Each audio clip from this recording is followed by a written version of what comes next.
So the next question is whether observers can actually tell when others are lying or not by paying attention to these nonverbal cues. With about 3/4 of people, I can tell if they're lying pretty much instantaneously. A hand comes near the mouth, or a swallow before an answer. Is eye contact suddenly different? Does the person repeatedly look off to the left as she searches for true answers to questions, then suddenly look off to the right when she gives one particular answer? So to come back to our question, can people detect lies? Although there are some exceptions, which we'll talk about soon, the answer is generally that people are no better than chance at detecting deception. Bond and DiPaolo report an average lie detection accuracy for laypersons of 54% in their 2006 study. It's not just lay people though. People who work in law enforcement, such as police officers and customs officials, also perform at chance levels, as shown in research by Kraut and Poe in 1980. There are some exceptions to this, however, such as Secret Service agents and some members of the intelligence community, as Ekman and O'Sullivan observed in 1991. But the general rule holds that people are no better than chance. Now, why is that? Well, let's start by asking the question in a slightly different way. What nonverbal behaviours do people think are linked with being deceptive? Vree and Semin in 1996 asked professional lie detectors, students and prisoners this very question. They found that prisoners were significantly better at identifying the cues associated with deception compared to the other two groups of participants. Now, what is one reason for this? Well, professional lie detectors such as the police might not perform better than non-professional lie detectors because they don't get very good quality feedback on whether somebody is actually being deceptive or not. In investigations, it can be very difficult to know with absolute certainty what exactly went on.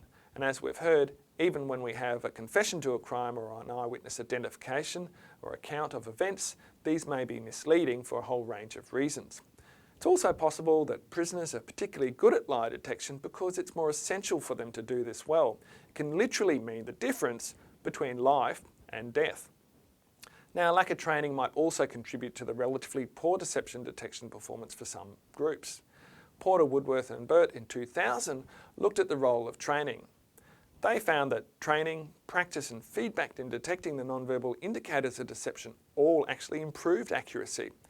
Mann, Vree and Bull in 2004 also showed that more experienced officers performed better than less experienced officers, and they also performed at better than chance levels. Experienced officers were able to detect deception with an accuracy of 65%. So in sum, people in general are not very good at detecting deception, and with a few very special exceptions, they're really no better than chance. You may as well be guessing. Interestingly, even though people are generally not very good at detecting deception, people are confident in their ability to detect lies, as research by Vree in 1993 shows. Unfortunately, the correlation between confidence in ability to detect lies and accuracy in detecting lies is not very strong. Why is this? Well, observers generally think that deception is associated with increased speech disturbances, high-pitched voice, longer latency during speech, and looking away, which is also called gaze aversion. And they also think it's associated with increased body movements. Now, from the start of this presentation, you'll know that voice pitch is the only one of those behaviours that is reliably related to deception. Speech disturbances and latency periods are related to deception, but the nature of the relationship changes with the different types of lies that can be told. And in fact, you'll also know that it's actually decreased body movements that are associated with deception.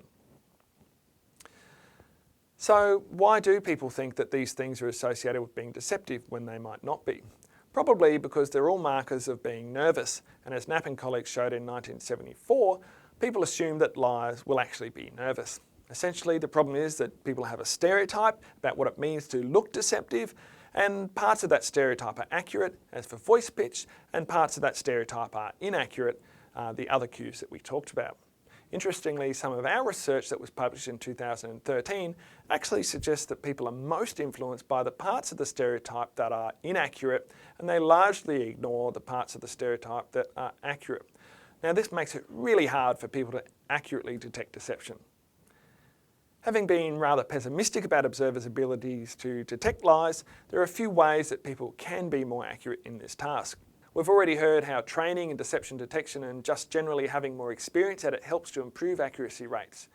Ekman and O'Sullivan argue that if you train people to specifically pay attention to micro-momentary expressions of the face, you can increase their ability to detect lies as well.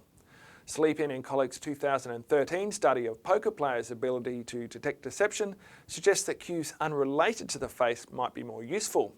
They found that observers were more accurate at identifying the quality of other poker players' hands by paying attention to the hand movements when placing bets rather than the players' faces and upper bodies.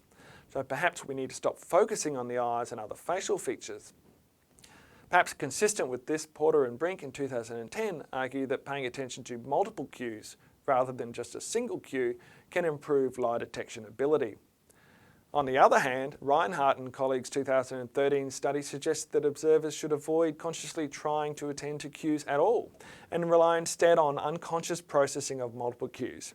In their study, unconscious decision makers, that is people who are kept from actively thinking deliberatively about detecting deception, actually perform the best and at better than chance levels.